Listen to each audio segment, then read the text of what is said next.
नमस्कार साथियों, स्वागत है आप सभी का आपके अपने इस यूट्यूब चैनल विधित एरिया में। दोस्तों मैं हूं एडवोकेट मंजीत त्रिपाठी। दोस्तों आज की इस वीडियो में हम लोग बात करेंगे कि बैंक अगर आपके ऊपर 318, 316 यानी कि 406, 420 जो पुरानी आईपीसी की धाराएं हैं उसमें मुकदमा कर दिया है, प्री कॉग्निजेंस की नोटिस आ गई है, तो आपको क्या करना चाहिए, ऐसे सिचुएशन में क्या करना चाहिए।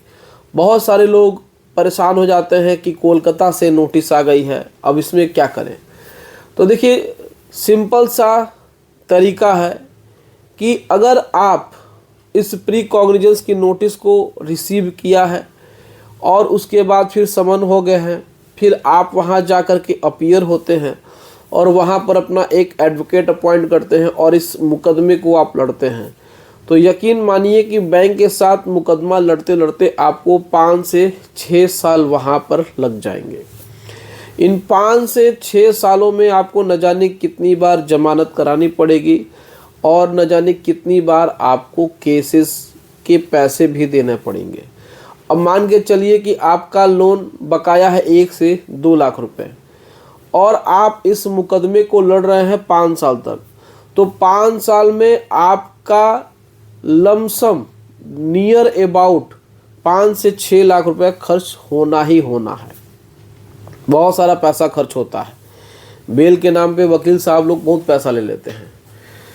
तो इसमें कोई भी समझदारी की बात नहीं है कि आपका जो अमाउंट है, लोन अमाउंट है, वो कम का है और आप सिविल कोर्ट में जाकर के मुकदमे लड़ रहे हैं।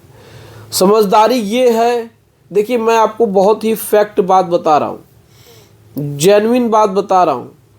अमूमन ऐसी बातें लोग नहीं बताते हैं, लोग दूसरे को परेशान करने के लिए तरह तरह की स्कीम्स बताते हैं, लेकिन आपके पास ऑप्शंस अगर हैं, बैंक ऑफर कर रहे हैं कि सेटलमेंट कर लीजिए, तो आप सेटलमेंट कर लीजिए। भले ही आपका 10,000 से 20,000 रुपया महंगा इस समय लग रहा है, आप कहीं से अपने रिश्तेदारों से, अपने पड़ोसियों से, मित्रों से उधार मांग लीजिए, कहीं से भी पैसा अरेंज कर लीजिए और आप सेटलमेंट कर लीजिए। यकीन मानिए कि अगर आज आप सेटलमेंट कर ले रहे हैं और आपको 20,000 रुपये महंगा पड़ रहा है, लेकिन जब आप उस कोर्ट में अपीयर हो जाएंगे, वकालतनामा फाइल करा देंगे अपने एडवोकेट का, तो वो 5 साल केस खींचेगा ही खींचेगा। और फिर उस 5 साल में कितने खर्चे आपके होंगे, कितनी बार आपको अपने शहर से कोलकाता जाना पड़ेगा, कितनी बार आपको वहाँ पे जा कर के बेल करानी पड़ेगी, वहाँ पे फीस देनी पड़ेगी, वो बहुत ही ज़्यादा आपका एक्सपेंस हो जाएगा, ट्रैवल का एक्सपेंस हो जाएगा। तो यकीन मानिए जब भी आपके पास प्री कॉग्निजेंस की नोटिसें आती हैं तो आप डायरेक्ट अपने बैंक से बात करिए कि साहब हमको सेटलमेंट करना है। अपनी समस्या उनको बताइए, तो बैंकों को अपनी समस्या बताइए। 1 बार नहीं, 2 बार नहीं, 3 बार नहीं, ये आपका ही काम है। आप 10 बार भी उनको लेटर लिख के दीजिए, ईमेल करिए, खुद जाके मिलिए। आपको सेटलमेंट करना है, बस यही आपका एक टारगेट होना चाहिए। किसी भी कंडीशन में एट एनी कॉस्ट आपको सेटलमेंट करना है।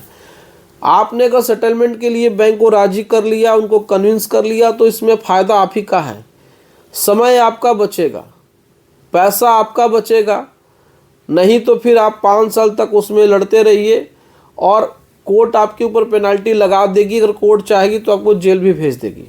अगर ये साबित हो जाता है कि भाई आपने लोन लिया है, लोन का पैसा नहीं दे रहे हैं, आप विलफुल डिफ़ॉल्टर है, जानबूझ करके पैसा नहीं दे रहे हैं, आपके सारे कम्युनिकेशंस बैंक के पास अवेलेबल हैं, बैंक ने नोटिस वगैरह आपको भेजी है, आप पैसा नहीं दे रहे हैं, तो ये क्रिमिनल ब्रीच ऑफ ट्रस्ट भी तो आता है, यानी कि 406, या फिर ये फोर्जरी भी आता है 420 की भाई आपने पैसा लिया, एग्रीमेंट किया था, लोन एग्रीमेंट हुआ था और आप उस लोन एग्रीमेंट को भी आप नहीं परसीव कर रहे हैं, आप उसको नहीं मान रहे हैं, आप उसके अनुसार नहीं चल रहे हैं, तो ये एक प्रकार से क्रिमिनल ऑफेंस में आता है। तो फिर इसके लिए आपको संबंधित धाराओं के अंतर्गत कन्विक्शन किया जा सकता है, जेल सज़ा हो सकती है।